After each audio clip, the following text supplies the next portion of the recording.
Ladies and gentlemen, I am pleased to Mesdames et introduce to messieurs, you je our vous next présente à guest présent speaker, notre Dr. prochaine Yvonne intervenante, Anderson. la docteure Yvonne She was an executive Anderson. as researcher Elle and a earned a PhD travaillé at the comme University of chercheuse, elle a Southampton. obtenu son doctorat à She was a l'université senior de manager at the Southampton. Child and Elle Adolescent a Mental ensuite Health dirigé les Services services de santé before mentale pour becoming enfants et National adolescents Director avant de for devenir Children's directrice Mental nationale de Health la of the santé mentale United des Kingdom. enfants au Royaume-Uni.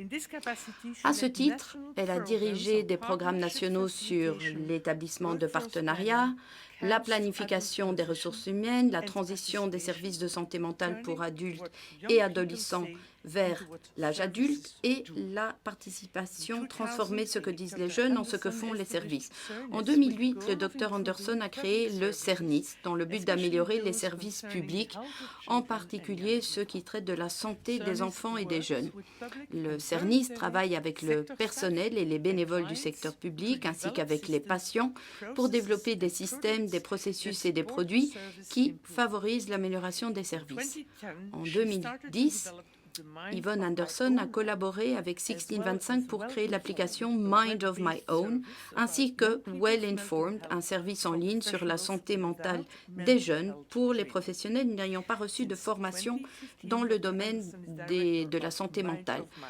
Depuis that 2015, le makes docteur technology Anderson for est directrice products de with Mind an of My Own, emphasis on qui getting the fabrique des voice of technologies service pour users des produits heard dans le and but de faire entendre la voix Dear des colleagues, usagers you des have the floor. services et d'y donner suite. Chers collègues, vous avez la parole.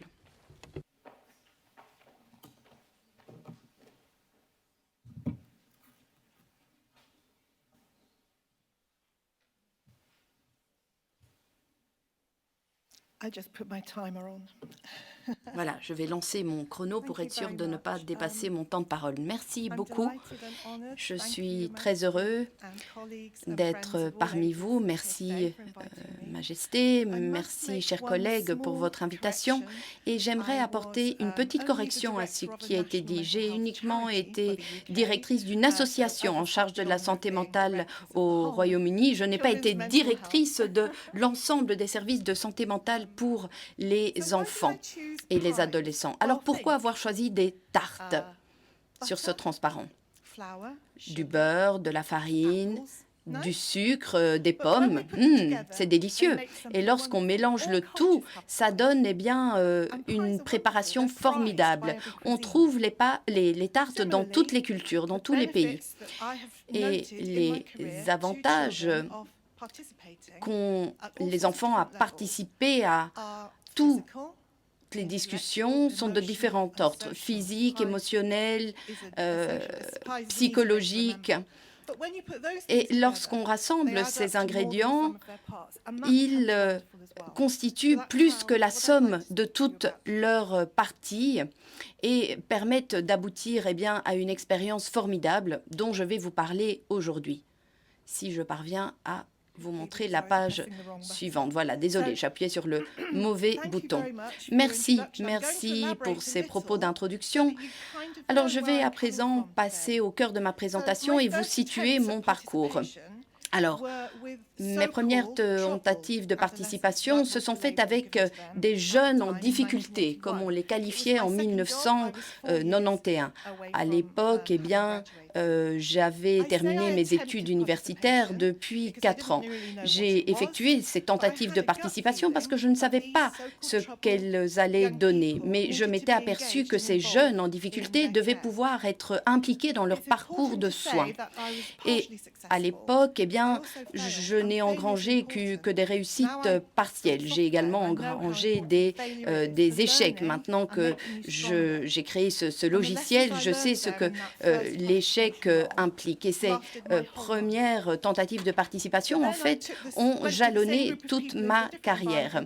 J'ai ensuite fait participer des adolescents marginaux comme on les appelait. J'ai adapté mon enseignement et s'il y a ici des enseignants ou des formateurs, vous savez que lorsque vous êtes dans une situation privilégiée, lorsque vous avez le public acquis à votre cause, c'est une grande reconnaissance. En tant qu'enseignante, en tant que professionnelle de l'éducation, il ne fallait pas que je monopolise le micro, il fallait que j'implique les apprenants et les étudiants dans ce parcours d'apprentissage, d'où la nécessité de les faire participer. Ensuite, ma thèse portait sur la participation et la collaboration avec 11 pays. Lorsque les gens ne parlent pas la même langue, lorsqu'ils n'ont pas la même culture, quels sont les ingrédients pour travailler ensemble? Quels sont les ingrédients nécessaires pour une bonne collaboration? Alors, j'ai proposé ces idées au système de santé britannique et j'ai décidé de travailler à la fois avec les adolescents, mais aussi avec leurs parents. J'ai travaillé aussi avec des groupes d'adolescents ensuite au sein du CERNIS. J'ai fait la connaissance de collègues belges dans le cadre d'un projet qui rejoint un petit peu ce que le professeur Saab a mentionné. Il s'agissait de transformer la santé mentale des jeunes et des adolescents. Et un membre du gouvernement très visionnaire a déclaré que la participation était clé pour transformer ces services. Et c'est moi qui ai remporté le contrat. Et j'ai ensuite fondé un outil numérique, comme cela a été dit, qui favorise la participation des jeunes dans leur parcours de vie, selon leurs souhaits, selon leur desiderata et leur envie de participer à leur parcours de vie. Alors, ai-je réalisé tout ça toute seule? Non, bien sûr. Je suis entourée d'une équipe, des jeunes, bien sûr, mais pas uniquement, des adultes, m'ont épaulée. J'ai mené moi-même des projets, mais j'ai aussi parfois simplement collaboré à des projets. Et aujourd'hui, je suis présente ici pour représenter aussi les jeunes et les autres adultes qui ont voulu miser sur la participation. Alors, je suis tout à fait d'accord avec cette déclaration. Les enfants ont davantage de capacités qu'on ne le pense, mais on doit leur montrer qu'ils ont des capacités, qu'ils ont des habiletés. Voilà ce qu'a affirmé l'auteur de cette publication lundi en 2007. Et en fait, cette déclaration s'appuie sur la notion selon laquelle la participation est un droit humain. C'est un droit qu'ont les adultes, mais aussi qu'ont les enfants. C'est un principe qui figure dans la Charte fondamentale des droits humains et dans la Convention des droits des enfants. Mais pour conférer aux jeunes et aux enfants ce droit, nous, en tant qu'adultes, avons aussi des responsabilités. Nous devons être prêts. Nous devons nous ouvrir aux enfants et aux adolescents. Et cela va un petit peu à l'encontre de la formation qu'on a reçue en tant que professionnel. On doit arrêter de porter notre casquette d'expert à tout moment. On doit pouvoir entendre des choses qu'on n'est pas prêt à entendre. Ce n'est pas simple, mais on doit être prêt à entendre des choses qu'on ne veut pas entendre. On doit être à la fois des coachs, des accompagnants, des militants, des jeunes et de ces jeunes participants qui n'ont pas toujours les compétences nécessaires pour participer au dialogue, au débat. Il faut leur octroyer une place pour qu'ils aient l'occasion de participer. En outre, on doit considérer les enfants comme des citoyens. Ce ne sont pas uniquement des adultes en devenir.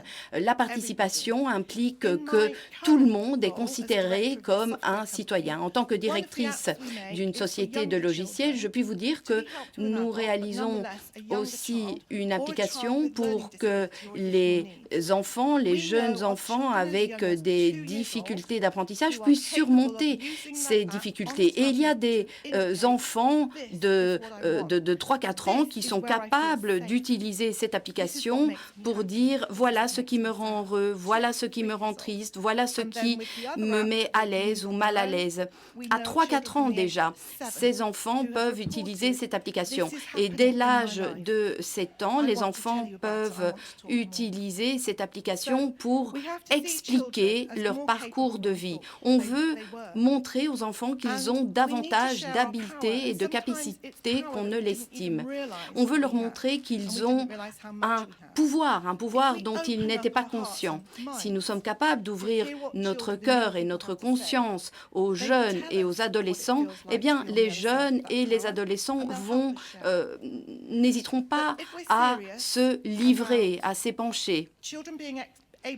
Si on estime que les enfants peuvent exercer leur droit humain à participer à tous les domaines qui ont un impact sur la vie, à savoir tous les domaines, eh bien, nous devons leur octroyer cette place au sein du débat, de la participation. Alors, quels sont les avantages à la participation ?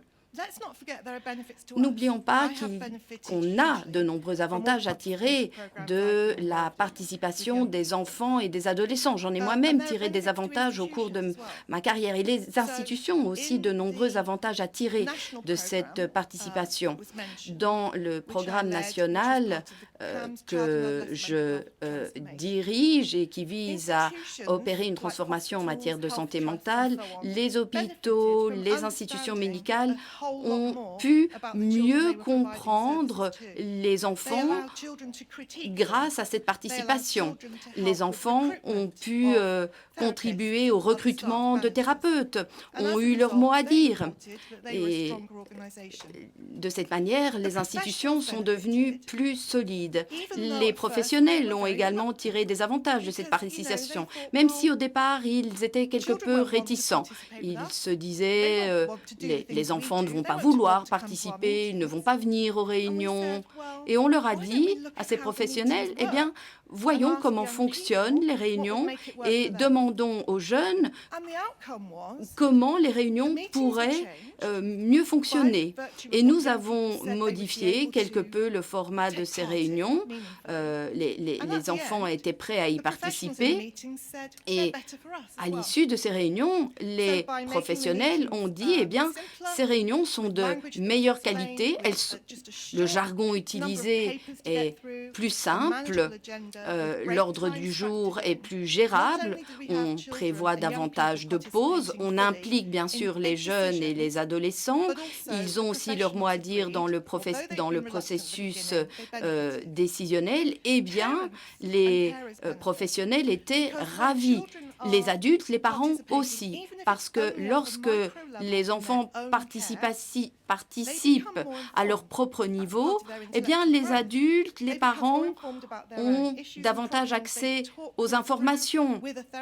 Ils discutent avec les thérapeutes sur un pied d'égalité. Ils partagent les responsabilités en termes de définition d'objectifs et d'atteinte de ces objectifs. Et les parents, ainsi, ont la possibilité de mieux comprendre leurs enfants et d'être impliqués dans leur parcours de soins.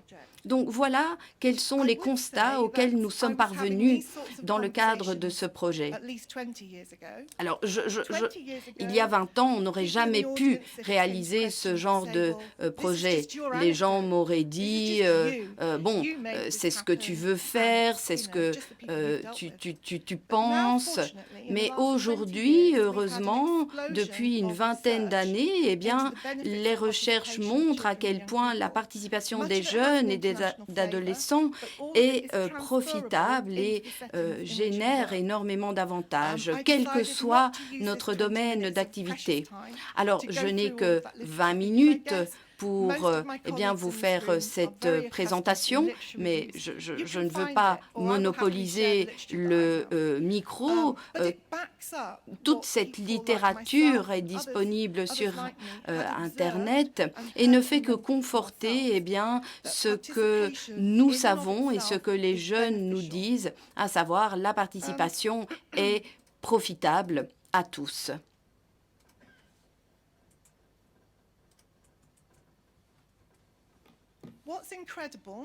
Alors, ce qui est formidable, à mon sens, c'est que dans le cadre de ce projet national,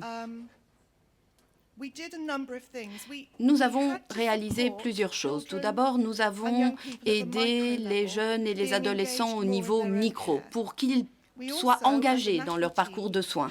Au sein de notre équipe nationale, nous avons aidé les jeunes et les adolescents à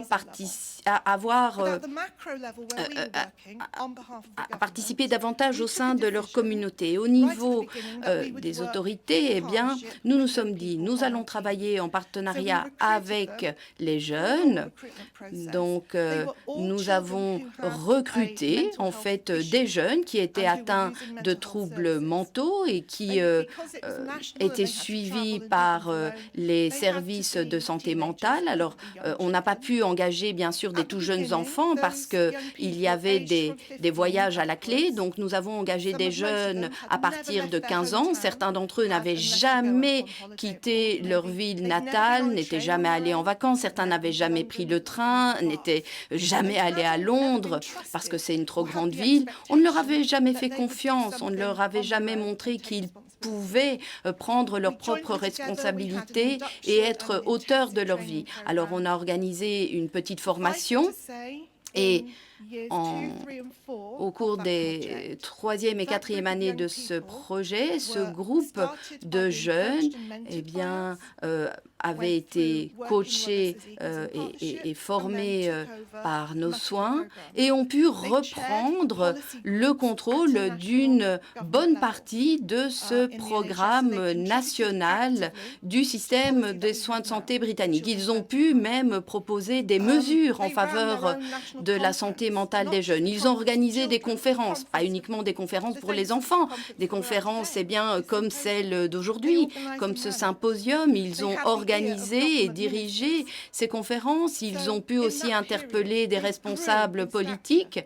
Donc, ils se sont véritablement épanouis et ont grandi. Donc, les répercussions de la participation, bien sûr, se remarquent sur le plan physique.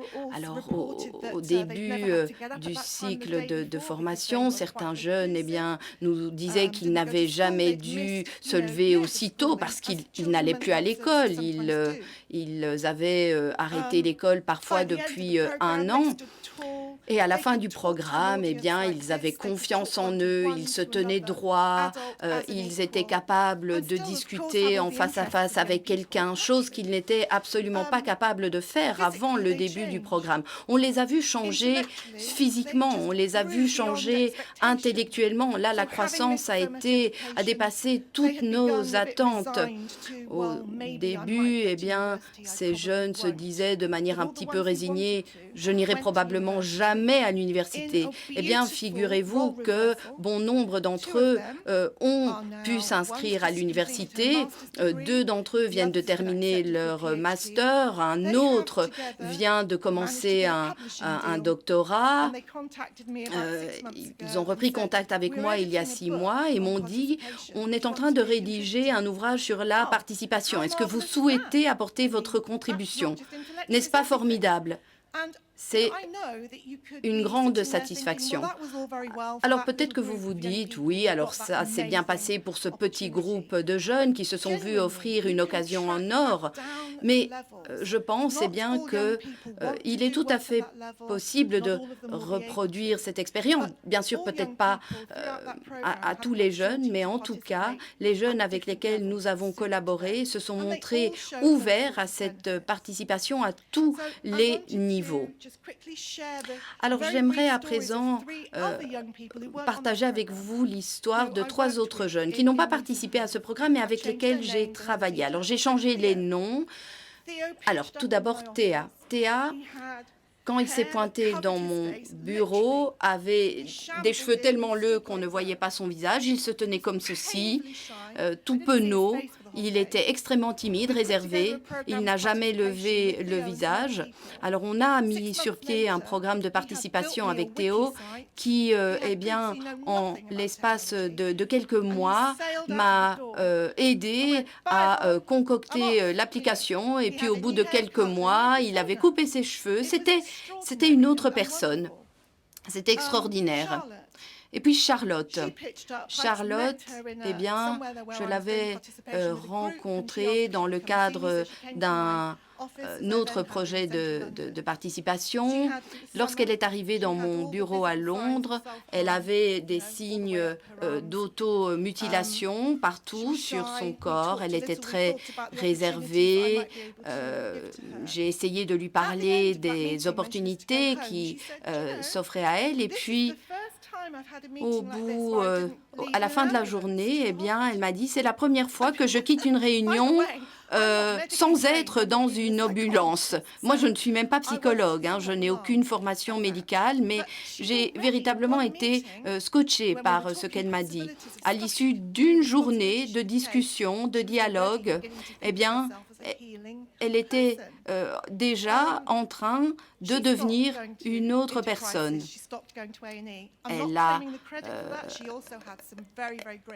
À partir de là, elle a commencé à aller beaucoup mieux, pas forcément grâce à moi, mais grâce à l'aide de nombreux thérapeutes. Aujourd'hui, eh bien, elle a trouvé un emploi, elle fait aussi du triathlon. Et puis enfin, Michael, qui a participé à bon nombre de mes projets, souffrait d'une maladie chronique, était en surpoids. Il avait déjà consulté bon nombre de thérapeutes dans lesquels il n'avait aucune confiance et il avait du mal à se concentrer. C'était quelqu'un qui passait d'une activité à l'autre et qui s'ennuyait très rapidement. Et au terme eh bien, de ce programme de participation, bon, au début, il m'avait dit « je n'irai jamais à l'UNIF ». Eh bien, il a suivi des cours, suivi une formation et aujourd'hui, eh bien, il est assistant social. Toutes ces histoires montrent à quel point, eh bien, la participation est la clé de la réussite. Et toutes ces personnes, tous ces jeunes m'ont dit « ma santé mentale s'est beaucoup améliorée grâce à la participation ». Pour moi, ça a été une véritable révélation. D'autres m'ont dit, eh bien, au-delà de la thérapie psychologique, c'est la participation qui m'a aidé à surmonter mes difficultés. Lorsqu'on réfléchit de plus près aux implications de la participation, eh bien, finalement, il n'y a pas de quoi être surpris ni étonné par les avantages de cette participation. Alors, quelles sont les 5 clés du bien-être?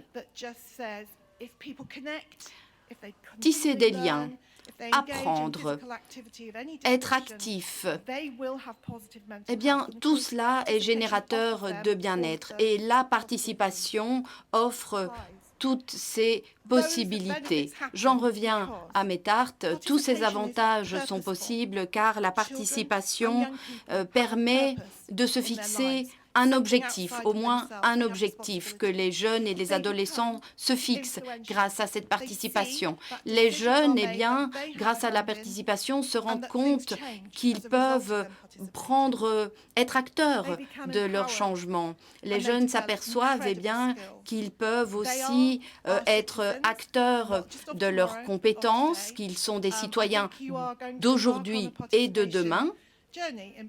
Alors, j'espère que la Belgique va, elle aussi, prendre la voie de la participation. Ouvrez votre cœur, ouvrez votre esprit et le reste suivra. Merci.